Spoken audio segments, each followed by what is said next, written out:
16 अगस्त 2023 को पूर्व प्रधानमंत्री अटल बिहारी वाजपेयी की पुण्यतिथि पर केंद्रीय मंत्री नितिन गडकरी और प्रधानमंत्री नरेंद्र मोदी में कथित खिंचाव की वानगी देने वाली ये तस्वीरें सबने देखी।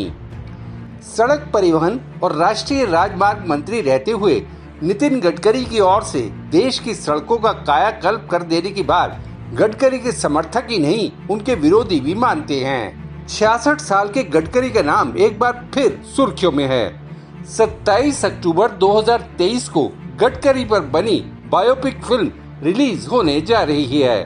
फिल्म का नाम भी गडकरी ही रखा गया है। एक तस्वीर हजार शब्द बोलती है, तो फिर पूरी फीचर फिल्म कितना कुछ कहेगी। हमारे देश में जीते जी नेताओं पर दुर्लभ ही बायोपिक फिल्में बनी हैं। प्रधानमंत्री नरेंद्र मोदी और पूर्व प्रधानमंत्री डॉक्टर मनमोहन सिंह को ये गौरव मिल चुका है। मोदी सरकार में हैवीवेट मिनिस्टर माने जाने वाले नितिन गडकरी की बायोपिक का ट्रेलर रिलीज हो चुका है।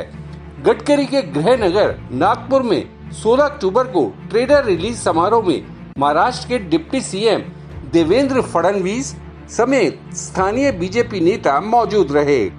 ट्रेलर रिलीज के दौरान न तो गडकरी मौजूद रहे और न ही नागपुर से बाहर का कोई बीजेपी नेता। नरेंद्र मोदी अमित शाह यूनिवर्स में गडकरी की छवि कथित भारी व्यक्ति होने के संकेत कई बार मिलते रहे हैं। इसी साल 15 मई को पूर्व उपराष्ट्रपति भैरव सिंह शेखावत की 13वीं पुण्यतिथि पर राजस्थान के सीकर में गडकरी का ये बयान सुनिए, जो अपने आप में ही बहुत कुछ कहता है। और अब मैंने ये तय किया है कि अगले चुनाव में मैं पोस्टर नहीं लगाऊंगा, बैनर नहीं लगाऊंगा, चाय नहीं पिलाऊंगा और कुछ नहीं करूंगा। जिसको देना है वोट देगा, नहीं देगा तो नहीं देगा। मेरा विश्वास है कि पहले 3.5 लाख की मार्जिन थी, अब और 1-1.5 लाख बढ़ गई। कोई पोस्टर से चुनाव नहीं जीतता। आजकल लोग भी होशियार हो गए हैं। चुनाव के समय माल पानी मिलता तो रख देते हैं, पत्नी एक को वोट देता है, पति एक को देता है, बच्चा दूसरी तरफ चला जाता है। वोट मिलता है सेवा के राजनीति से। गडकरी पर बनी बायोपिक फिल्म को केंद्रीय मंत्री के जीवन की असल घटनाओं पर आधारित बताया गया है। फिल्म का निर्देशन युवा अनुराग राजन भूसारी ने किया है। बायोपिक में गडकरी का रोल अभिनेता राहुल चोपड़ा ने निभाया है। फिल्म में गडकरी की पत्नी कंचन गडकरी के रोल में एक्ट्रेस ऐश्वर्या डोरले नजर आएंगी। इंडियन एक्सप्रेस ने गडकरी के एक करीबी के हवाले से अपनी रिपोर्ट में जानकारी दी है कि गडकरी पहले खुद पर बायोपिक बनाने की अनुमति देने के लिए तैयार नहीं थे, लेकिन फिल्म के डायरेक्टर और प्रोड्यूसर की ओर से विस्तार से नरेशन देने के बाद गडकरी ने खुद पर फिल्म बनाने को हरी झंडी दे दी। गडकरी के करीबी सूत्र के मुताबिक केंद्रीय मंत्री को तब यही लगा कि फिल्म मेकर कोई ऑनलाइन डॉक्यूमेंट्री बनाना चाहते हैं, लेकिन बायोपिक का पूरी फीचर फिल्म में उभरना गडकरी के लिए हैरानी वाला रहा।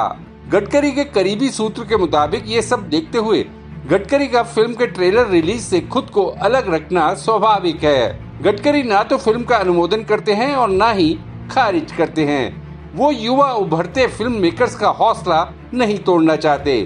गडकरी का जो भी मानना हो, लेकिन बायोपिक की रिलीज की टाइमिंग जरूर गौर करने वाली है।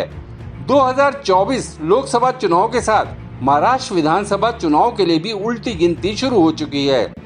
बीजेपी के इनसाइडर्स का कहना है कि इस फिल्म की प्लानिंग और मेकिंग 2019 लोकसभा चुनाव से पहले ही हो चुकी थी, लेकिन अज्ञात कारणों से इसे होल्ड पर रखा गया। कुछ का कहना है कि फिल्म में कुछ बदलाव किए जाने की वजह से देरी हुई। कुछ का कहना है कि मई 2019 में पीएम मोदी पर बनी फिल्म रिलीज हुई थी। शायद इसी वजह से तब गडकरी की बायोपिक रिलीज नहीं करने का फैसला लिया गया। मुंबई और नागपुर के कुछ बीजेपी नेता ऑफ द रिकॉर्ड गडकरी पर बनी फिल्म के लिए कहते हैं कि इसे सियासत से नहीं जोड़ा जाना चाहिए। गडकरी को अपना मेंटर मानने वाले नागपुर के एक नेता ने कहा, फिल्म का 2024 लोकसभा चुनाव से कोई लेना देना नहीं है। ये एक ऐसे क्रिएटिव ग्रुप का काम है जो गडकरी के जीवन की बारीकियों को पर्दे पर उतारना चाहता था। नरेंद्र मोदी के प्रधानमंत्री बनने से पहले गडकरी बीजेपी राष्ट्रीय अध्यक्ष की जिम्मेदारी संभाल चुके हैं। गडकरी 2014 और 2019 में नागपुर लोकसभा सीट से विजयी हुए। गडकरी के समर्थकों का मानना है कि गडकरी 2024 में भी नागपुर से चुनावी मैदान में उतरकर जीत की हैट्रिक लगाएंगे। इन समर्थकों का ये भी कहना है कि ऐसे कयास लगाना गलत है कि इस बार नागपुर से गडकरी का टिकट पार्टी आला कमान की ओर से काटा जा सकता है। 16 अक्टूबर को बायोपिक के ट्रेलर लॉन्च पर महाराष्ट्र के डिप्टी सीएम देवेंद्र फडणवीस ने कहा, गडकरी महान अभिनेता राज कपूर जैसे हैं। वो बड़े सपने देखते हैं और उन्हें तार्किक अंजाम तक पहुंचाने के लिए पूरी मेहनत करते हैं। वो नया सोचते हैं और उनकी दूरदर्शी लीडरशिप हमारे लिए प्रेरणा का काम करती है। फडणवीस ने गडकरी के उस कामकाज का भी हवाला दिया जो गडकरी ने महाराष्ट्र में पूर्व PWD मिनिस्टर रहते हुए किया और अब केंद्र में मंत्री रहते हुए कर रहे हैं। फडणवीस ने बताया कि गडकरी ने मुंबई पुणे एक्सप्रेस वे के लिए रिलायंस का 3600 करोड़ रुपए का टेंडर नामंजूर कर दिया, फिर इसी प्रोजेक्ट को महज 1600 करोड़ रुपए में करके दिखाया। फडणवीस के मुताबिक उन्हें बहुत युवा रहने के वक्त से ही नागपुर में गडकरी के करीब रहकर काम करने का मौका मिला। फडणवीस ने याद किया कि कैसे गडकरी ने एक बार टांग में फ्रैक्चर होते हुए भी नागपुर म्युनिसिपल कॉरपोरेशन के चुनाव में बीजेपी के लिए प्रचार किया था। बायोपिक गडकरी के डायरेक्टर अनुराग राजन भूसारी कहते हैं कि फिल्म में गडकरी के जीवन के कुछ निजी और राजनीतिक पहलुओं को दिखाने की कोशिश की गई है। साथ ही ये भी दर्शाया गया है कि कैसे एक साधारण बैकग्राउंड से उठकर उन्होंने असाधारण मकाम हासिल किया। हालांकि गडकरी के कुछ समर्थकों का कहना है कि फिल्म माध्यम की कुछ सीमाएं होती हैं। ऐसे में गडकरी की जिंदगी के जितने आयाम हैं उन्हें 2 घंटे की फिल्म में समेटना मुश्किल है।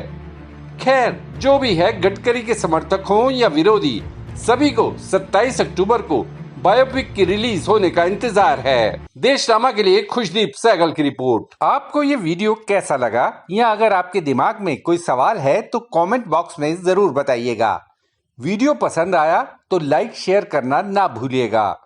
आपने देशनामा को सब्सक्राइब और नोटिफिकेशन के लिए घंटी वाला बटन दबा ही दिया होगा। फिर मुलाकात होगी आपसे, तब तक के लिए नमस्कार।